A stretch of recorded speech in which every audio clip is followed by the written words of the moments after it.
দেখুন বন্ধুরা, আজকে 15 টাকার কমলা কিনে আনছি। দেখেন 2 কেজি কমলা মাত্র 15 টাকা। মিশরে এত সস্তা সস্তা ফল দেখেন,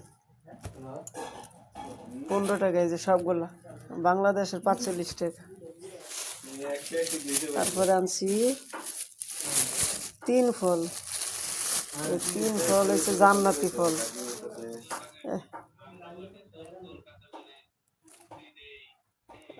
এগুলো হচ্ছে 3 ফল। ও কি কইতে পারে না পারে রে ভাই, আমি তো জানি। যাক, ও কি কইতে পারে না পারে 3 ফল। এই 3 ফল 15 টাকা। এগুলা কি আমারে কোয়া লাগবো? এখন কি কইব না 30 টাকা কেজি 3 ফল। কোয়া লাগবো? আমি বুঝি না। এই সবগুলা ফল দেখেন কত সুন্দর। 15 টাকা 15 টাকা, 30 টাকার ফল এই জায়গা। বাংলাদেশ এগুলো কিনতে গেলে লাগবে 300 টাকা 500 টাকা।